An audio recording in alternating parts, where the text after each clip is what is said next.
Hello everyone, আসসালামু আলাইকুম। আশা করি ভালো আছেন, সুস্থ আছেন। তো বিকেলে একটা কাজে বের হয়েছিলাম। তো কাজ ফেরার পথে এরকম একটা ব্যান চোখে পড়লো। তো ব্যানের মধ্যে এই পেয়ারাগুলো দেখে আমার ভীষণ লোভ লাগছিল। কারণ বরাবরই আমার পেয়ারা খুব পছন্দ। তো যেই বলা সেই কাজ। তো ১ কিলো পেয়ারা আমি নিয়ে আসছি। তো নিয়ে এসে বাসায় চলে আসলাম। তো আস্তে, আস্তে প্রায় সন্ধ্যা হয়ে গেছে। এখন হাতটাকে ভালোভাবে ক্লিন করে নিচ্ছি। কারণ বাহির থেকে এসেছি। বাহির থেকে এসে হাত-পাও না ধুলে আমার মানে বরাবরই খুব খারাপ লাগে। তো সেরকমই প্রতিদিনই আমি এই কাজটা করি। আ তো এই যে হাতটা ধুয়ে মুছে এখন পেয়ারাগুলো ধুয়ে নিবো। তো ৩ টা আমার ১ কিলো উঠেছে আরকি পেয়ারা। খুব বড় সাইজের পেয়ারা। দেখতেই খুব ভালো লাগছিল। খেতেও অসম্ভব মজা লাগছে। তো আমি অলরেডি মানে ধুয়ে এটাকে মানে অর্ধেক খেয়ে ফেলেছি। তো খেতে, খেতে একটা কাজ করলাম। এখন কাজ কমপ্লিট করলাম। তো কাজ কমপ্লিট করতে, করতে আমার অলরেডি ১০ টা বেজে গেছে। রাত ১০ টা বেজে গেছে। তো পেয়ারাগুলো সুন্দরভাবে ক্লিন করে নিচ্ছি। আর যেকোনো জিনিসই আমি বাহির থেকে এনে আমি যতটুকু সম্ভব, যতগুলো সম্ভব আমি এটাকে ধুয়ে মানে ধুয়ে নেওয়ার চেষ্টা করি আরকি। মানে যেগুলো আরকি ধোয়ার জিনিস আরকি সেগুলো আমি একটু ধুয়ে নেই আরকি। যেমন অ্যাপেল সবকিছু আরকি কমলা-টমলা যাই হোক, ফল হোক বা কোনো সবজি যদি ধোয়ার মতো কিছু হয় সেগুলো আমি ধুয়ে নেই। তা না হলে কেন যেন আমার ভালো লাগে না। আর অনেক সময় ভিডিওতে দেখলে মানুষ বলবে যে, "ইস! কি আদিক্ষিতা মানে এগুলো ধুইতে হয়।" আসলে এটা আমার এক ধরনের শুচিবাই হয়ে গেছে। তো যাই হোক, কথা বলতে, বলতে পেয়ারাগুলো ধোয়া হয়ে গেল। তো কাজের কথা বলি। কাজের কথা হচ্ছে, একটা কথা বলি, সে কথাটা হচ্ছে অন্যের শরীরে যখন একটা ফোড়া হয়, মানে ফোড়া হয়, তখন কিন্তু আমরা অনেকেই বুঝি না যে ফোড়ার যন্ত্রণাটা কতটুকু, তাই না? যখন সেই ফোড়াটা নিজের হয় তখন কিন্তু বুঝতে পারি। সেরকমই একটা জিনিস।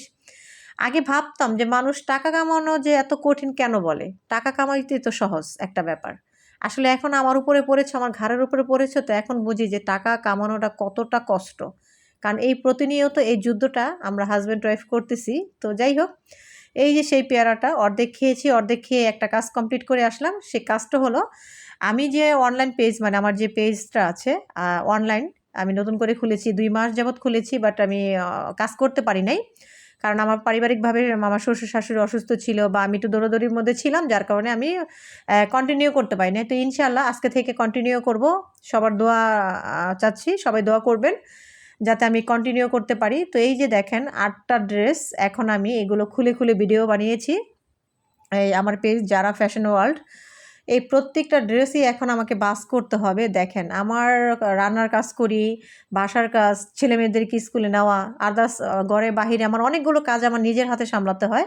আসলে মাঝে, মাঝে খুব বোরিং হয়ে যায়, খুব খারাপ লাগে, কষ্ট হয়। কিন্তু কিছু করার নাই। তো যাই হোক এই যে দেখেন ৮ টা ড্রেস আমি এখন খুলেছি। যে এই আমার সামনে যে ড্রেসগুলো দেখছেন সবগুলো ড্রেস এখন আমার বাছ করতে হবে। তো এগুলো করে আমি আসলে এগুলো করে আমি মানে প্রায় ক্লান্ত হয়ে গেছি। তাই একটু বসে পড়ছি যে ভাবলাম যে পেয়ারাটা খেয়ে নিই তারপর এগুলো বাছ করি। তো এই বাছ করতে, করতে কমপ্লিট করতে, করতে ওই ভিডিওটা ছাড়তে এই মোবাইলের এই ভিডিওটা ছাড়তে বুঝেন কতটা প্যারা একটা মানুষের দেখেন। তো যে ড্রেসটা আমি পরে আছি সেই ড্রেসটা এই যে আমি একটু দেখিয়ে দিব। এই যে একটা ড্রেস এটা আমি পরে আছি এটা দিয়ে আমি এখন ভিডিও বানিয়েছি। তো এই যে ড্রেসটা দেখেন কতটা সুন্দর এই ড্রেসটা। এই ড্রেসগুলো কিন্তু আমার পেজে পেয়ে যাবেন। যারা ফ্যাশন ওয়ার্ল্ড আমার পেজের নাম। তো কারো যদি এই ড্রেসগুলো লাগে বা পছন্দ হয় স্ক্রিনশট নিয়ে আমার পেজে নিয়ে আমাকে নাম, ফোন নাম্বার, অ্যাড্রেস দিয়ে কনফার্ম করে ফেলবেন। এটা আসলে যারা ফ্যাশন ওয়ার্ল্ডে এই সবগুলো ড্রেস পেয়ে যাবেন। তো যাই হোক এই ড্রেসটা দেখিয়ে দিলাম। তো দেখেন কি পেরেশানের মধ্যে আছি আর এত ঠান্ডা লাগছে কি বলবো। তো যাই হোক একটু হাসব্যান্ড ডাকতেছিল। তো গিয়ে দেখলাম আমার হাসব্যান্ড আমার জন্য একটা জিনিস নিয়ে আসছে। সেটা কি? আসলে সেটা হচ্ছে একটা দই। মানে খুব ফেমাস জায়গা থেকে নিয়ে আসছে। খুব মজার একটা দই ছিল। তো মানে বলতেছিলাম যে এখন খাবো না। বলতেছে, "খেয়ে দেখো একবার। খেলে একবার মন জুড়িয়ে যাবে।" আসলেই ভালো লাগলো দইটা খেয়ে। খুব ভালো লাগছে। আসলে অনেক ক্লান্ত তো। হাসব্যান্ড হয়তো বুঝে গেছে যে আমার ওয়াইফটা বাসায় খুব কষ্ট করছে। যার কারণে ওই যে মনের টান আছে না? ভালোবাসার টান। বুঝতে পারছেন? এটা হচ্ছে ভালোবাসার টান। তো কি সুন্দর করে এটা নিয়ে আসলো। তো এই যে ছিল আজকের মতো ভিডিও। আল্লাহ হাফেজ।